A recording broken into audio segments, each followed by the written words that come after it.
Hello बच्चों, इस प्रीता पहचान क्लासेस में मैं आपका फिर से स्वागत करती हूँ। तो हमने देखा बच्चों कि काव्य संग्रह के पार्ट 1 में सूरदास के जो 4 पद दिए थे, हमने देखा बच्चों कि काव्य संग्रह के पार्ट 1 में सूरदास के जो 4 पद थे, जिसमें कि भ्रमर गीत का प्रसंग था, हमने एक एक करके उसकी व्याख्या की। शायद आपको हमारी व्याख्या से लाभ मिला होगा। आपके अनुरूप आपकी जो मतलब जरूरत थी शायद वो पूरी हुई होगी, आपको समझ में आई होगी बात। फिर भी मुझे लगा कि मैं बच्चों को अभ्यास के बारे में भी थोड़ा हिंट कर दूं। ठीक है, तो अगर आपको इसमें से इस 4 पदों में से कोई बात नहीं भी समझ में आई है या आपको लगता है कि फिर से मैं उसे रिमाइंडर करूं, तो आप मुझे कमेंट करिए। तो जब मैं पढ़ाती हूँ कोई चीज, तो मेरी ये सोच होती है कि बच्चों में कहीं से भी कोई कमी ना आए, बच्चे मेरी बातों को अच्छे से समझे। जिस चीज को मैं बता रही हूँ, जिस व्याख्या को मैं समझाने की कोशिश कर रही हूँ, वो पूर्ण रूप से आप ग्रहण करें। ठीक है बच्चों, तो मेरे मन में ये बात आई कि मैं थोड़ा सा अभ्यास के लिए भी आपको संकेत दे दूं।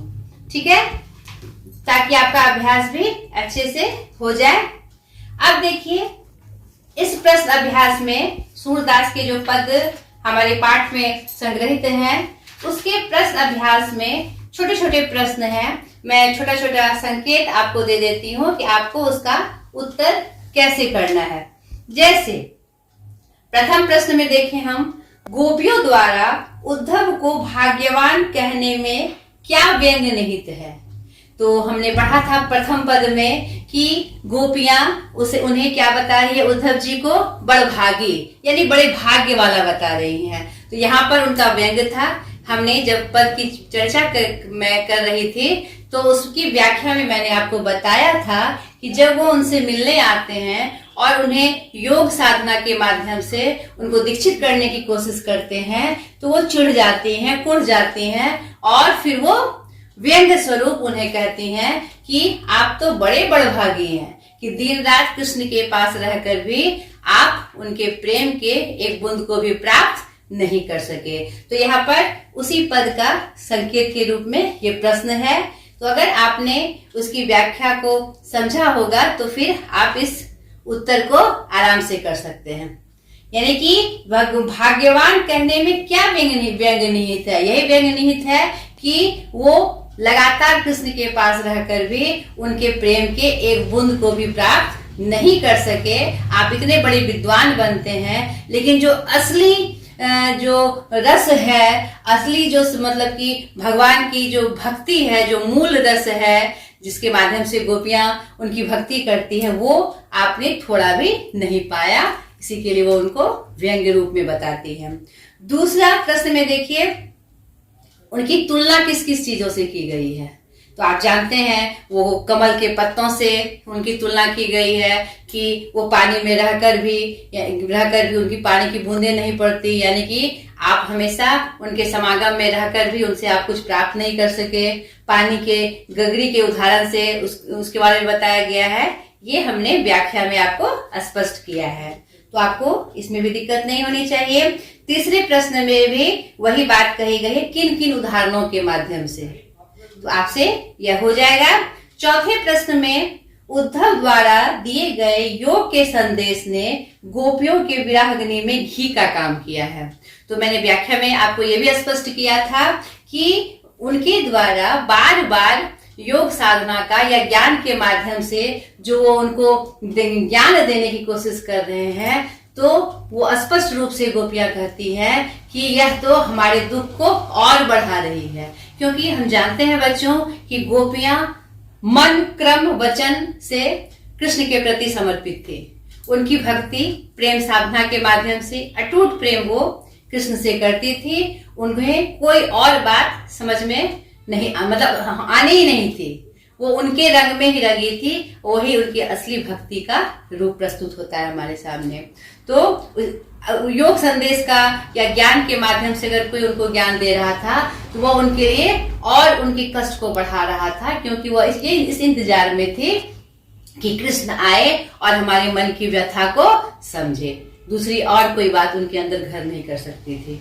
ठीक है बच्चों, 5वें प्रश्न में मर्यादा न लही। तो प्रश्न में कह रहा है कौन सी मर्यादा न रहने की बात कही गई है। उस मर्यादा की इस पद में देखिए, द्वितीय पद में कही गई है अंत में, सूरदास अब धीर धरहि क्यों मर्यादा न लही। यानी कि उनका जो इंतजार था गोपियों का, धीरे धीरे उनका मनोबल टूट रहा है। उनकी जो इंतजार की घड़ियां थी वह उन्हें बहुत कष्ट दे रही थी, बहुत कष्ट में बीत रहा था। और वो जो मर्यादा मतलब नीति नियम का जो पालन होता है किसी संदर्भ में, उस पालन को लगता था कि अब वो टूट जाएगा। अब हम जो इंतजार कर रहे हैं मर्यादित होके, यानी नियमों का पालन करते हुए कि नहीं अब ये हो जाएगा, अब ये हो जाएगा, हम अधीर नहीं हो रहे हैं, लेकिन अब लगता है कि वह धीर जो हमारा जो हमारे अंदर है वह टूट जाएगा, उसकी मर्यादा टूट जाएगी। इसी संदर्भ में ये बातें कही गई है। द्वितीय पद में इसका वर्णन किया गया है, जिसकी व्याख्या भी हमने आपके सामने की है। ठीक है, कृष्ण के प्रति अपने अनन्य प्रेम को गोपियों ने किस प्रकार अभिव्यक्त किया है।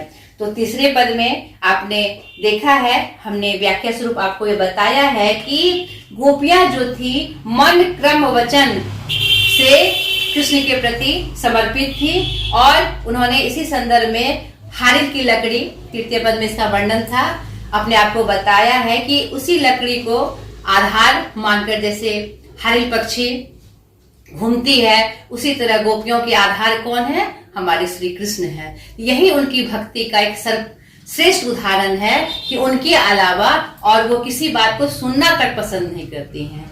हर तरह से कोई भी चीज हो वह कृष्ण के रूप में ही देखना चाहती हैं। उन्हें अपनी भी सुधि नहीं है कि मैं कौन हूँ, कृष्ण कृष्ण कृष्ण में वो हो गए हैं। यही उनकी भक्ति का सर्वश्रेष्ठ उदाहरण है, जो तृतीय पद में इसकी व्याख्या मैंने बताई है, इसका वर्णन इसमें किया गया है। ठीक है, आगे देखिए, गोपियों ने उद्धव से योग की शिक्षा कैसे लोगों को देने की बात कही है। इसी प्रसंग में हमने देखा था चौथे पद में कि योग साधना को वो गलत नहीं मानती हैं। योग साधना तो एक बहुत बड़ी चीज है, ज्ञान के माध्यम से किसी को दीक्षित करना बहुत बड़ी बात है, लेकिन गोपियों को इसकी आवश्यकता नहीं है। उनमें उतनी धीरता नहीं है, उतना लेने की उनको आवश्यकता नहीं है। वो ज्ञान मार्ग के माध्यम से खुद को आगे नहीं बढ़ाना चाह रही है, वो कृष्ण की प्रेम साधना के माध्यम से अपने आप को समर्पित करके आगे बढ़ना चाह रही है, यानी कि उन्हीं के भक्ति के रंग में रंग कर अपने आप को वह साबित करना चाह रही है। ठीक है, तो वो ऐसे लोगों को योग शिक्षा देने की बात कर रही हैं जिनकी आवश्यकता उन लोगों जिनको है, सही रूप में है, जो ज्ञान मार्ग के माध्यम से, योग साधना के माध्यम से आगे बढ़ना चाह रहे हैं, उसके मुख्य बिंदु को जानना चाह रहे हैं। उनके लिए वह योग साधना की बात कहती हैं कि आप उनको इनकी शिक्षा दीजिए, हमें उसकी आवश्यकता नहीं है। ठीक है, आगे देखिए, प्रस्तुत पदों के आधार पर गोपियों का योग साधना के प्रति दृष्टिकोण स्पष्ट करें। यहाँ पर मैंने अभी स्पष्ट किया आपको कि योग साधना से उनका बैर नहीं था, वो जानती थी, वो ज्ञानी थी, उन्हें पता है कि योग साधना क्या है, उनकी शक्ति क्या है, और उसके माध्यम से हम किस चरम सीमा तक पहुंच सकते हैं, कितने ऊंचे सीमा लक्ष्य तक पहुंच सकते हैं। लेकिन गोपियों का जो मार्ग था, जो भक्ति का मार्ग था, वह प्रेम साधना के मार्ग पे था, तो उनका दृष्टिकोण योग के प्रति सचेष्ट था, लेकिन अपने लिए नहीं। वो उद्धव जी से कहती हैं कि ये योग साधना उनके लिए है जो उस मार्ग पे चलकर आगे बढ़ना चाहते हैं। ठीक है, ठीक है बच्चों। 9वें प्रश्न में हम देखते हैं, गोपियों के अनुसार राजा का धर्म क्या होना चाहिए। तो अंतिम पंक्ति में हमने देखा था कि वह कृष्ण के बारे में उल्हाने स्वरूप कहती हैं कि अब तो वो राजा हो गए हैं, उन्होंने राजनीति सीख ली है, राजधर्म सीख लिया है। उसी क्रम में वो कहते हैं कि राजा का तो सही धर्म क्या है, प्रजा की रक्षा करना, उसके सुख दुख में शामिल होना। तो फिर ये कृष्ण कौन सी नीति अपना रहे हैं कि हम उनकी कौन है, हम उनकी प्रजा हैं। गोपियां भी तो उनकी प्रजा हैं, तो फिर वो हमारे दुख को क्यों नहीं समझ रहे हैं। यानी कि स्पष्ट रूप से उन्होंने कहा है कि राजा का क्या धर्म होता है, प्रजा की रक्षा करना, हर सुख दुख में शामिल होना। अंतिम पद में वह इस राजधर्म की चर्चा करती हैं और एक संकेत रूप में यह संकेत देती हैं कि राजा का असली धर्म होता है प्रजा की रक्षा करना। ठीक है बच्चों, 10वें प्रश्न में देखें हम लोग, गोपियों को कृष्ण में ऐसे कौन से परिवर्तन दिखाई दिए जिनके कारण वे अपना मन वापस पा लेने की बात कहती हैं। यहाँ पर प्रसंग में आया था बच्चों कि अब उन्हें लगता है कि हमारे कृष्ण बदल गए हैं। अब वो तो गोपियों के मन को, उनके हृदय को चुरा के लेके अपने पास रख लिए हैं और इनको अपनी शुद्धि नहीं है, उन्हीं में उनका मन रमा हुआ है। तो अब उन्हें लगता है अरे अब लगता है हमें उनसे अपना मन वापस लेना होगा, क्योंकि पहले के जो हमारे कृष्ण थे, हमारे सुख दुख में शामिल होने वाले, उनका वो रूप बदल गया है। यानी कि अब वो राजनीति में रम गए हैं, राजधर्म सीख गए हैं। अब लगता है हमें उनकी तरफ से विमुख होना पड़ेगा, और क्योंकि उनमें ये परिवर्तन आ गया है। ठीक है, तो एक तरह से इसमें व्यंजना शक्ति के माध्यम से इनकी व्याख्या की गई है, और दूसरी तरफ से एक यह भी गोपियों का संदेश है कि अब क्या किया जाए। यानी कि इस हर परिस्थिति में इंसान को वैसा ही रूप ले लेना चाहिए जैसा समय करवाता है। ठीक है, गोपियों ने अपने वाक चातुर्य के आधार पर ज्ञानी उद्धव को परास्त कर दिया। उनके वाक चातुर्य की विशेषताएं लिखिए।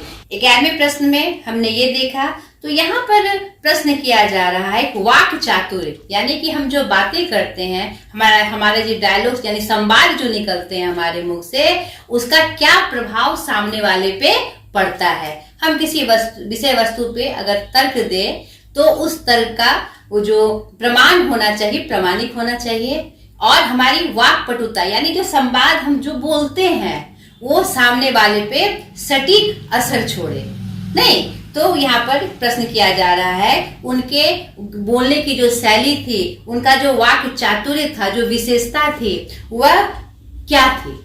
यानी कि उन्होंने उद्धव जी को, इतने बड़े ज्ञानी को परास्त कर दिया, तो उनके आखिर उसमें, उनके संवाद में, उनकी बातों में कुछ तो विशेषताएं थी जिससे उद्धव जी अंततः क्या हुए, वो समझ गए कि प्रेम साधना में कितनी शक्ति है, और वो जो उन्हें बदलने आए थे खुद ही बदल के चले गए नहीं। तो यानी कि सामने वाला अपनी वाक पटुता से, वाक चातुर्य से उन्हें परास्त करने की कोशिश कर रहा है। परास्त मतलब कि अपनी बातों से, अपनी बातों को अहमियत देते हुए अपनी जो बातें हैं सटीक तरीके से सामने रख रहा है, जो गोपियों ने किया। तो उसकी विशेषताएं आपको बतानी है कि कैसे, किस रूप में उन्होंने अपनी बातें कही, और जो प्रेम साधना का उनका मार्ग था, उनकी जो उन्हें सर्वोत्तम बता रही थी, उनको उन्होंने कैसे साबित किया। ठीक है बच्चों, 12वें प्रश्न में हम देखें, संकलित पदों को ध्यान रखते हुए सूर के भ्रमर गीत की मुख्य विशेषताएं बताए।